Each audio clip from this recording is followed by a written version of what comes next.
Buenas, voy a presentar el teorema de muestreo de Shannon, Shannon-Nyquist, porque es un trabajo colaborativo que voy a explicar más adelante. También se puede buscar como el teorema de Shannon-Nyquist Sampling Theorem, eh, para mayor, ¿verdad? Referencias y demás. Entonces vamos a ver lo que es el enunciado, aplicaciones, detalles de su demostración, quiénes fueron estas dos personas, etcétera, etcétera. Voy a apagar la cámara para ver solo la presentación. Entonces, este teorema surge de la necesidad de estudiar la información. Cómo se envía la información, cómo es procesada, cómo si yo transmito una señal, llámese lo que sea, cómo puedo reconstruirla en su totalidad, ¿verdad? Con aparatos para poder medirla. Em, las señales, como sabemos, oscilan, ¿verdad? Y demás, entonces ocupo reconstruirla perfectamente o por lo menos lo más preciso para poder entender el mensaje que me están enviando, ¿verdad? Como les dije, llámese lo que sea.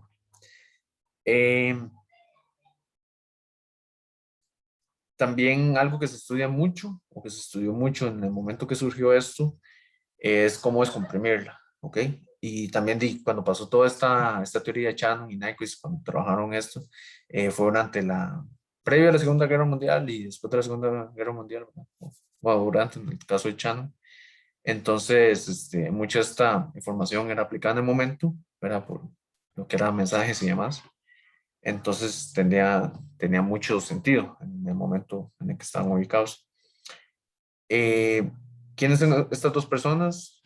Claude Shannon es por muchos considerado el padre de la teoría de la información. Cuando uno busca referencias y más, como siempre está citado. Entropía de la información, cómo enviar información, ¿verdad? También trabajó mucho, como les comenté, en la Segunda Guerra Mundial. Además estaba muy interesado en lo que es la criptografía, la comunicación, y decía que estas dos estaban fuertemente relacionadas. Eh, Mucho de esto está relacionado con la Segunda Guerra Mundial, ¿verdad? Y Nyquist trabajó mucho lo que es el control de la teoría. Incluso su trabajo es previo al de Shannon, ya lo vamos a ver. Entonces, este es el trabajo de Claude Shannon. Ambos documentos, como les voy a enseñar ahora, esto es un pantallazo del PDF, se puede consultar muy fácil en internet, nada más ponen este título y ahí está. Es Classic Paper porque está citado casi, ¿verdad? Que en todo lado, citado muchas veces y es un impacto que tuvo el estudio. Similarmente pasa pasa con Nyquist, ¿verdad? Ese es el título de él, el trabajo de él.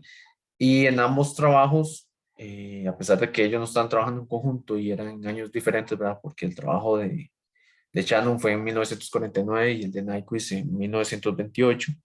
Y ambos tratan el enunciado que les voy a enseñar más adelante de lo que es el teorema de Shannon-Nyquist, para que la forma en que yo tengo que medir información para no perderme el mensaje y poder reconstruirlo.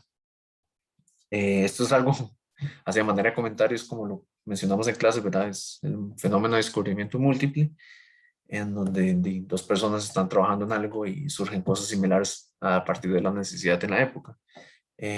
Porque incluso Shannon es estadounidense y Nyquist era sueco, entonces están separados incluso geográficamente. El enunciado es muy sencillo, ¿verdad? Términos sencillos, palabras muy resumidas. Es si yo tengo una frecuencia eh, a una frecuencia dado en gamma, ¿verdad? Gamma en hertz, para poder ser completamente determinada, tengo que muestrearla al doble, o sea, a 2 gamma, ¿verdad? En hertz. Otra forma de decir esto es que si queremos resolver todas las frecuencias de una función, necesita ser muestreada al doble de su frecuencia más alta presente. Entonces, nosotros tenemos una frecuencia como las que les enseñé anteriormente. Tenemos las frecuencias más altas, que es como los picos, pues ocupamos medirla al doble de eso para tener toda la información y no perderla. A manera de comentario también, un ejemplo muy breve es que las señales de audio que nosotros mandamos en MP3 están a 44 kHz y nosotros escuchamos a 22 kHz. Entonces, por eso es para poder reconstruirlas. Un efecto que pasa, bueno, antes de eso, la constante de Nyquist, está la razón de Nyquist, para que decía básicamente lo mismo, y esto está en su trabajo, es medir a 2 MHz. perdón, 2 omega hertz. Y también, pues, si esto es una frecuencia, y sabemos que la frecuencia es el recíproco del periodo, entonces el tiempo en periodo siendo 2 omega hertz, ¿verdad? Un efecto que pasa a la hora de medir información es lo que se conoce, digamos, esto es una información, estos son los tramos en azul, ¿verdad? Es la información que yo estoy enviando y lo rojo es a la hora de reconstruirla. Entonces, digamos, en este caso, los puntos rojos es donde se midió la información, ¿verdad? El sample, el muestreo, y pues como ustedes pueden ver, no estoy reconstruyendo la información. Entonces, es una curva muy diferente a la original, entonces estoy perdiendo información. Esto se llama downsampling, o sea, estirar hacia abajo, traducido, ¿verdad? Así directamente.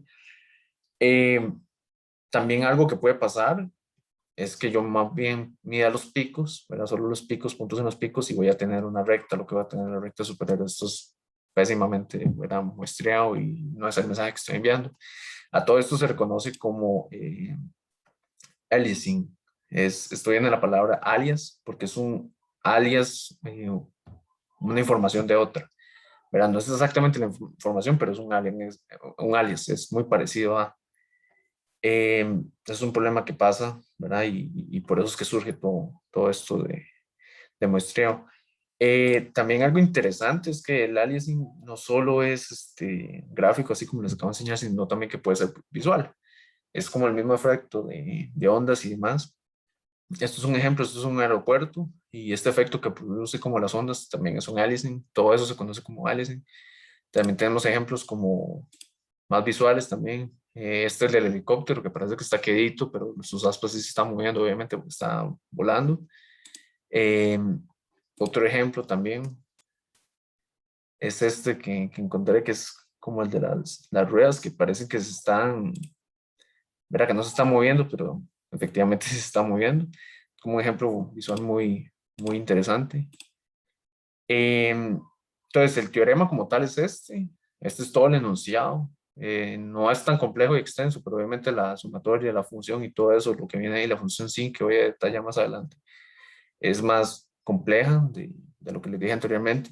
Pero al final de cuentas, incluso en la fórmula se ve, y aquí lo dice también, que lo que estamos haciendo es medir a un periodo, ¿verdad?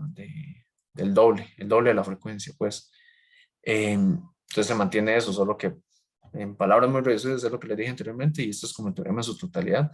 Se puede encontrar diferente porque a la hora de simplificar y demás puede variar, pero esto es como el teorema en su totalidad. Ahí lo dejo para que lo puedan leer también en las referencias después, para que se pueda ser consultado si se quiere detallar más, pero ese es el teorema. Detalles de su prueba. Esta es su prueba.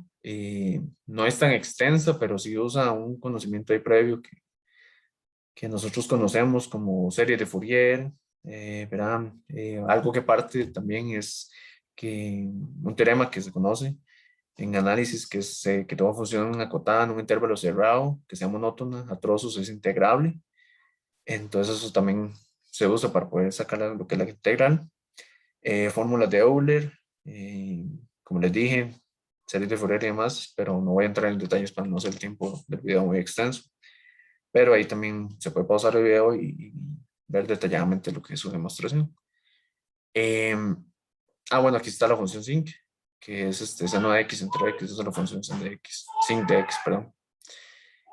Aplicaciones de este teorema, además de lo que les dije visualmente, también se pueden aplicar en lo que es el procesamiento de señales, sistemas de control, todo lo que es estos procesamientos de señales.